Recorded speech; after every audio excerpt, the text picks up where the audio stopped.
In today's video, we're going over what's in our camera bag as part-time travel YouTubers in 2025. As creators, I feel like we're mildly curious as to what gear other people have in their bag. Aaron would say, No, you're just nosy.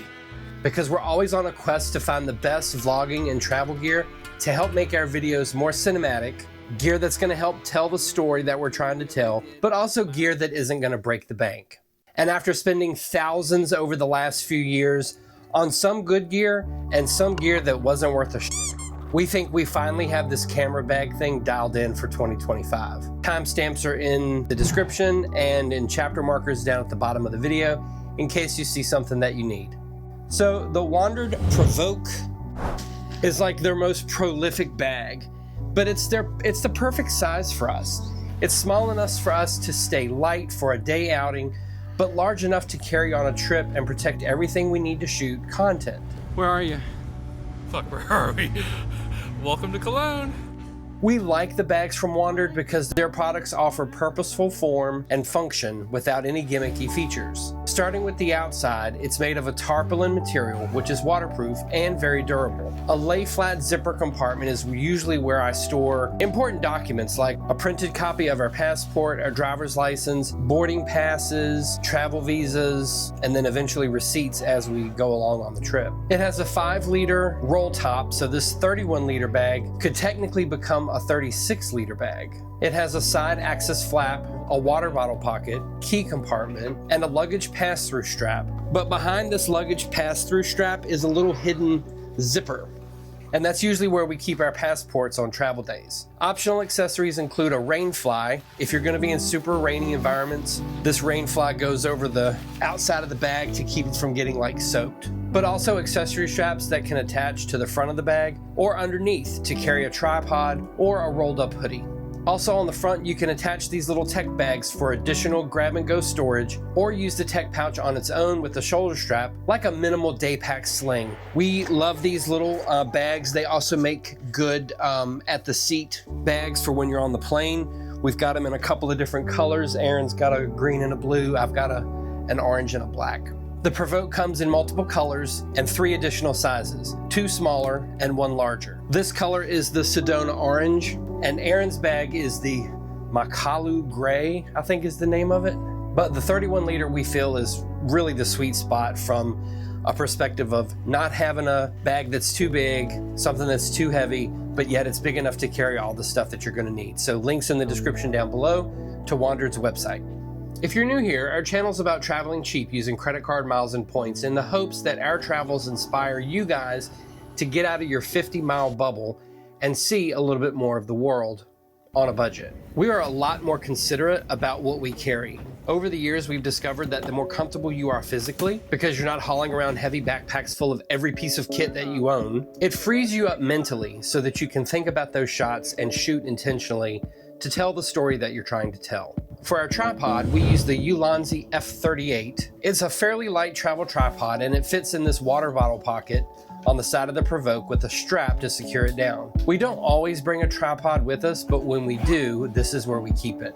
You can also use optional accessory straps to secure the tripod to the bottom of your Prvke, along with maybe something like a light jacket or a hoodie. This carbon fiber tripod is light, sturdy, and it even comes with spikes to change out when you're in like snow or ice so that the tripod stays grounded. The Prvke was designed to open clamshell style, and inside you have 2 cavities for optional camera cubes to store your camera bodies and lenses. This is a camera cube that you can get with the Prvke, but since we don't use traditional DSLR or mirrorless cameras to shoot any of our content, the reason we still use the camera cubes comes from, well, past experience. Let me explain. Maybe not so much in the US when you travel, but definitely when you travel internationally. It seemed like every country that we went to, we had to keep going through security checkpoints. They wanted all cameras to come out of the bag, all portable batteries to come out of the bag, iPads, electronics. And so you've got a line full of people and you're taking all of your really expensive stuff out and you're having to put it just loosely in these trays to go through the X-ray machine. And it was very unnerving because Aaron would have to go through the checkpoint first so that he would get to the other side. So then when I put my bag on the belt, he was at least already through security on the other side to grab it so that nobody would take our expensive electronics. So we learned the lesson that everything that needs to come out to potentially go through a security checkpoint fits inside of this camera cube. And we can just take this camera cube as it is, take it out of the Provoke, it goes through the X-ray machine, plus you don't have all your stuff out so that everybody sees what you got. Now for inside the cube. This 5-in-1 USB-C hub from Anker is perfect for being able to move files off of SD cards onto external storage for safekeeping.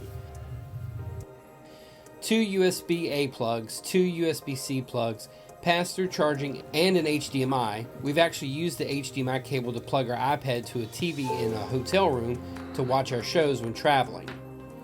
And for about 20 bucks on Amazon, you can't beat it. We always carry multiple lengths of USB-C cables. These are from AOHi.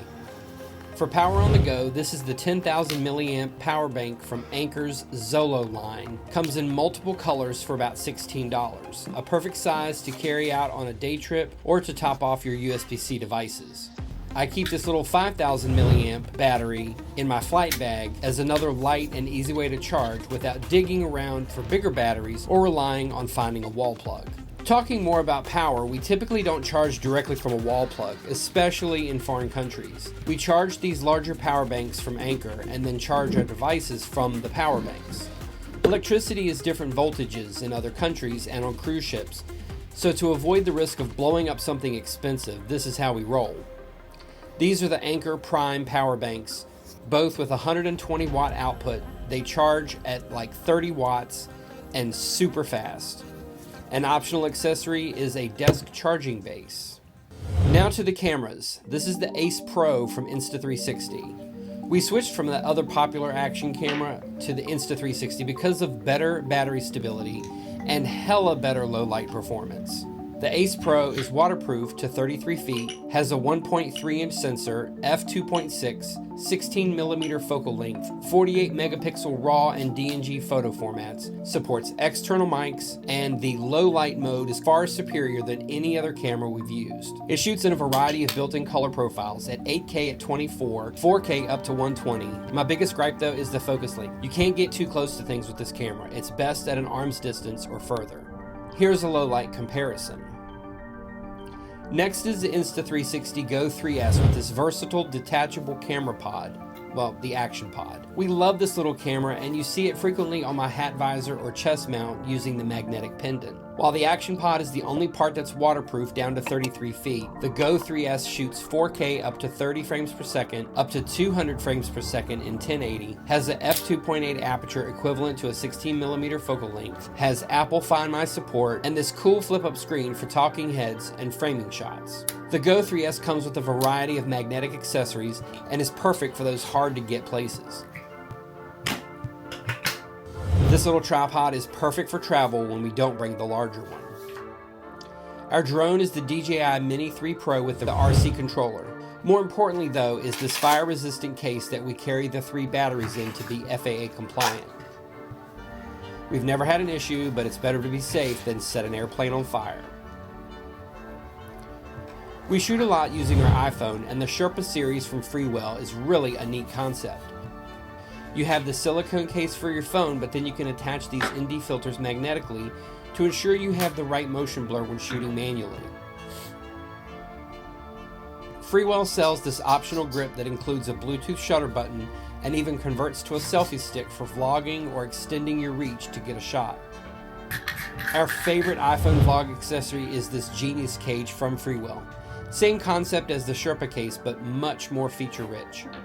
The Genius cage has cold shoe and 1/4-20 attachment points, as well as these pivoting grips that attach to the sides, top, or bottom for framing and stability.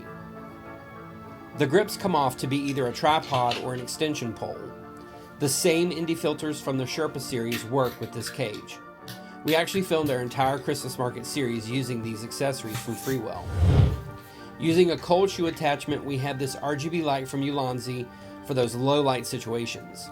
and this wrist strap that screws into the quarter 20 for not only drop protection, but it gives me peace of mind in the event somebody runs by and tries to snatch my phone out of my hand. Of course, you need to carry a thumb screw. For lighting, we love this Zihyun 5-ray M40. With dimmable light temperatures up to 6200 Kelvin and a built-in cooling fan, this light is perfect for travel lighting. This is a Gorilla Grip from GoPro. Also in the travel bag is this headlight because, well, you never know.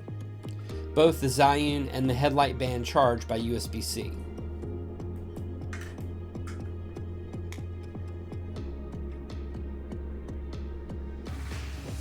For audio, we use the Hollyland Lark M2. This kit comes with the receiver for a DSLR, but we use the little USB-C receiver to plug directly into the iPhone.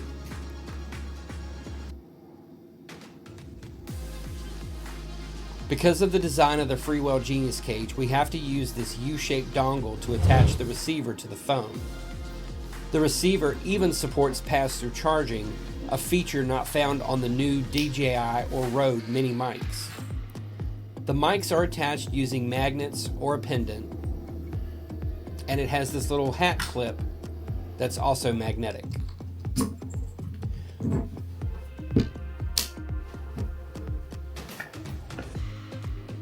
And finally, the one piece of gear that we absolutely love is the DJI Osmo Pocket 3.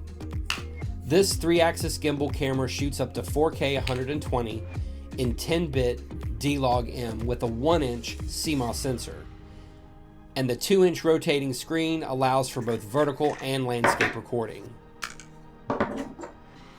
This creator combo kit comes with a handle, a longer battery handle, a mini tripod, protective cover, a carry case, a wide-angle lens, and a single DJI Mic 2 transmitter. We also picked up these ND filters from K&M, again for proper motion blur when shooting in manual settings. Finally is this extension adapter and small LED light from Ulanzi. We can attach the DJI Mic 2 to the cold shoe for all-around audio pickup. Okay guys, so that's what's in our camera bag for 2025. Today's video is not sponsored, but all of the products that you did see, there's affiliate links in the description below, so we thank you in advance for any purchase that you make. Let us know what's in your camera bag this year, or what are some of the new camera or vlogging accessories that you plan on purchasing this year. As always, be sure to check the conversation in the comments down below. Subscribe to the channel if you haven't already for more travel content, and hit that bell to be notified when we upload new videos. All right guys, we'll see you next week.